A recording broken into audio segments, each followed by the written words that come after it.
Muy buenas. Gustavo Bueno, en numerosos lugares de su obra, distingue entre pensamiento humano en sentido subjetivo y pensamiento humano en sentido intersubjetivo o suprasubjetivo. Por ejemplo, en La esencia del pensamiento español, revista El Basilisco, 1999. Respecto del pensamiento en sentido subjetivo, Gustavo Bueno define este pensamiento en contraposición tanto de las concepciones que definen el pensamiento humano de modo meramente naturalista o etológico, así como contra aquellas concepciones que entienden el pensamiento humano en sentido espiritualista, que lo consideran, por ejemplo, una actividad interna de un espíritu o conciencia pura sustantivados.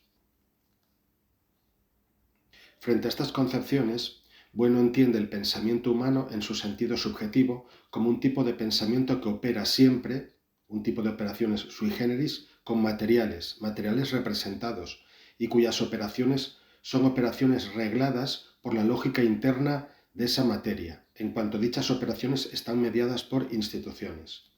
Por ejemplo, cuando yo pienso en una partida de caza que haré recientemente, respecto de una fiera en un determinado contexto salvaje, mi pensamiento es la reconstrucción autológica de mis operaciones, es la reconstrucción autológica de mis operaciones en dicho contexto reglado, pues mi pensamiento tiene que ajustarse al comportamiento del animal, a las condiciones del terreno, etc.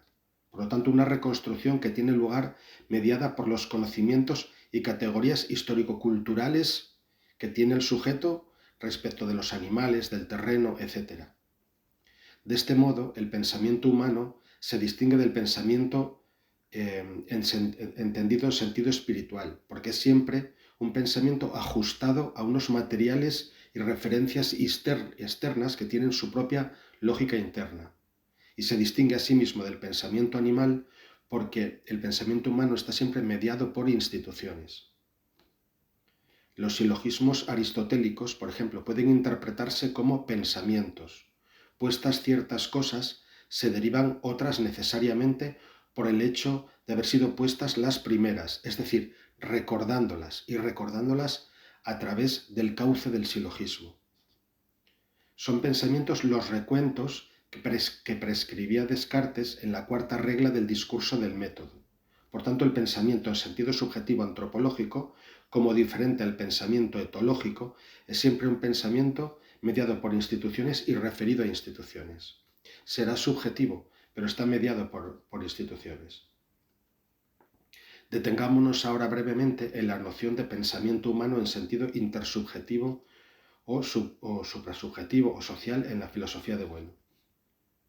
Así como señalábamos que su concepción del pensamiento subjetivo se diferencia tanto del pensamiento animal como de las concepciones espiritualistas del pensamiento, en el ámbito del pensamiento suprasubjetivo, Bueno distingue su concepción materialista respecto del pensamiento suprasubjetivo entendido como la voz del pueblo o del espíritu del pueblo, etc., en sentido idealista espiritualista. El pensamiento suprasubjetivo, desde el materialismo filosófico, es el que trasciende la individualidad y se objetiva públicamente a través del lenguaje, especialmente el lenguaje escrito. Se trata de un pensamiento que ha sido socializado, gramaticalizado y fijado en una forma estable lingüística, accesible a otros y capaz de circular en el espacio público.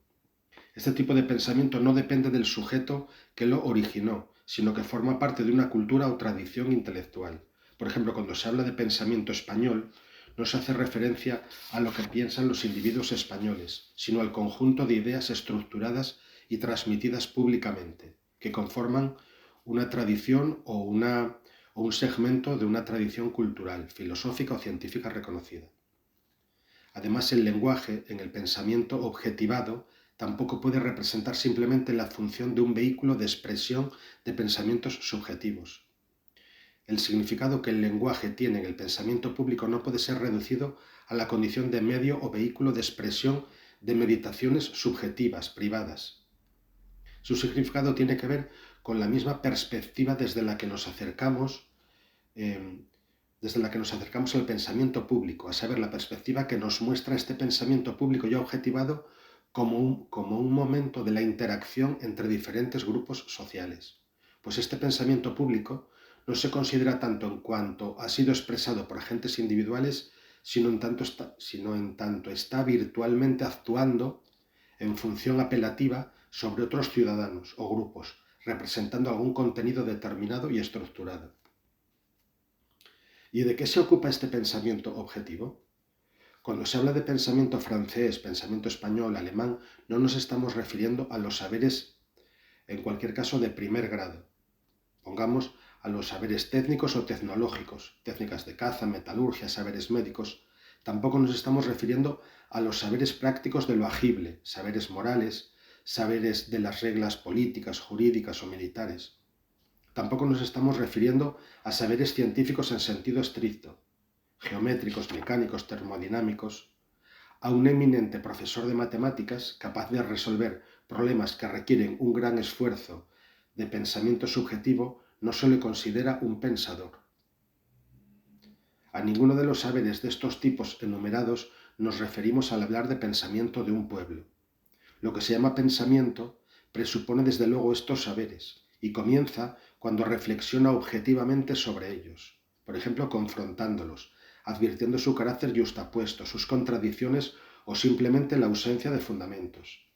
El pensamiento es, en este sentido suprasubjetivo, es por ello crítico, es decir, no se limita a utilizar o dar por hecho un saber determinado, sino que quiere compararlo, clasificarlo, distinguirlo de los demás, ponerlo en duda. ¿Acaso a esta actividad reflexiva y crítica del pensamiento, en el sentido funcional dicho, se debe su nombre, el nombre de pensamiento? Pues pensar, de pensare, pesar, sopesar, confrontar, en este caso, los saberes a partir de determinados parámetros. El pensamiento público es así, ante todo, un saber de saberes previos, un saber de segundo grado. En este sentido, pensamiento puede confundirse con la filosofía, pero creemos que pensamiento se refiere más a la filosofía en sentido mundano o lato, no tanto a filosofía en sentido estricto, pues la filosofía en sentido estricto tiene como saberes de primer grado sobre todo a las ciencias, la filosofía en sentido estricto, y tiene un carácter más técnico y sustantivo, y por eso mismo quizá más elitista. De ahí que la diferencia entre pensamiento y filosofía persista de algún modo, aunque sus fronteras sean muy borrosas. Por lo tanto, pensamiento se refiere sobre todo, cuando hablamos de pensamiento de un pueblo o de un grupo enfrentado a otros grupos, nos estamos refiriendo sobre todo a pensamiento, a filosofía en sentido lato, no tanto a filosofía en sentido estricto.